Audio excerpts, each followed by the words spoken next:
যে কোনো অনুষ্ঠানে হোক, বিয়ে বাড়িতে হোক বা মুসলমানিতে হোক, একটু ভয়েস দিতে গেলে শব্দ হবে। এটা আপনি একটু ক্ষমার দৃষ্টিতে দেখবেন। গ্রাম আর শহর সবসময় আলাদা থাকবে, কারণ গ্রামের পরিবেশ এক, শহরের পরিবেশ আরেক। আসসালামু আলাইকুম, সবাই কেমন আছেন? আশা করি সবাই ভালো আছেন। আমি আল্লাহর রহমতে ভালো আছি। প্রতিদিনের মতো নতুন একটি ভিডিও নিয়ে আপনাদের মাঝে হাজির হলাম। আমরা কোথায় আসছি, কী করলাম, সব আপনাদের সাথে শেয়ার করলাম। এটা একটা বিয়ে প্রোগ্রাম ছিল। বিয়ে প্রোগ্রাম, এটা হচ্ছে হলুদের অনুষ্ঠান। কে কে পরিবেশে ঘুরতে ভালো লাগে কমেন্টে জানিয়ে দিবেন। আর কার কার এই জেলাটা পরিচিত সে কমেন্টে জানাবেন। একটা ছেলে যখন বড় হয়ে যায় তখন বাবা মার চিন্তা ধারণা থাকে, আমার আপনার না, সবারই চিন্তা ধারণা অন্যরকম থাকে। ভালো একটা মেয়ের সাথে তার সংসার যেমন পাততে পারে সেই চিন্তা ধারণা সবাই করে। অবশেষে সেই কাজটা আল্লাহর রহমতে সম্পন্ন হইতেছে। সবাই দোয়া করবেন। এই পরিবেশে কার কার বিয়ে খেতে ভালো লাগে। ফাইনালি আমরা সবাই উঠে গেলাম। এখানে দেখেন আমাদের আবদুল্লাহ আর আয়ান কত মজা করতেছে। ওদের আনন্দটা মানে সবচেয়ে বেশি হইতেছে। আর এরকম পরিবেশে কোথাও ঘুরতে কার কার ভালো লাগে? আমার কাছে তো খুবই ভালো লাগতেছে। সবুজ আর সবুজ, আর কি সুন্দর লাগতেছে দেখেন দৃশ্যটা। এই পরিবেশ কার কার ভালো লাগে আর কার কার এই জেলাটা পরিচিত কমেন্টে জানিয়ে দিবেন। আর এই সমস্ত পরিবেশে বাচ্চাদের মনও ভালো থাকে।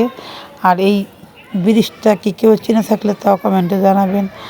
আর দেখেন নদীটা কত সুন্দর, চতুর্দিক দিয়ে পানি, আর মাঝখানে হচ্ছে আপনার যারা নাকি এখানে মাছ ধরে এগুলো নাকি তারা এক পর্যায়ে রেখে দেয়। আর অবশেষে আমাদের বর চলে আসলো। দেখেন স্পিড বোট দিয়ে কে কে বিয়ে করেছেন কমেন্টে জানিয়ে যাবেন।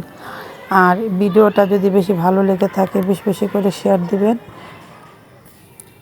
স্পিরিট বোট বলেন আর হচ্ছে লঞ্চ বলেন, কিন্তু যাদের সাঁতার কাটতে পারেন না তাদের অনেকটাই ভয় লাগে। আর যাদের ধরেন গ্রামগঞ্জে থেকে অভ্যাস তাদের তো ভালো লাগবেই।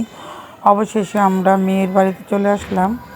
আলহামদুলিল্লাহ, সবাই ওদের জন্য দোয়া করবেন যাতে ওদের দাম্পত্য জীবন সুখের থাকে। একটা মা বাবা সবসময় চায় তার ছেলে মেয়ে যেমন সবসময় বিয়ের পরে সুখে শান্তিতে। বিশেষ করে আবারও বলবো, যাদের মেয়ে বয়স ধরেন 16-17, তাদের কখনো গেটের সামনে দিবেন না, কারণ অনেক সময় বিয়ের বরের গেটের মধ্যে অনেক গ্যাঞ্জাম হয়ে যায়। তাই সবাইকে আবারও বলবো, মেয়েদের দিবেন না, ছেলেদের দিবেন। অবশেষে আমরা খাবার দাবার খেয়ে আবার বাড়ির উদ্দেশ্যে রওনা হয়ে যাব। আলহামদুলিল্লাহ, খাবার শেষ করে এখন আবার সন্ধ্যা হয়েছে প্রায়, আমরা সবাই চলে আসলাম। কেউ আসছে আপনার স্পিরিট বোটে আর কেউ আসছে আপনার বড় বড় ইঞ্জিল বাহিত নৌকা। দেখেন যখন সূর্যটা ডুবো ডুবো তখন কত সুন্দর একটা পরিবেশ। তো আপনার সাথে অনেক কথাই শেয়ার করলাম। তো আজকের ভিডিওটা এখানে শেষ করব। সবাই ভালো থাকবেন, সুস্থ থাকবেন, ভিডিওটি ভালো থাকবেন, লাইক করবেন, শেয়ার করবেন। আসসালামু আলাইকুম।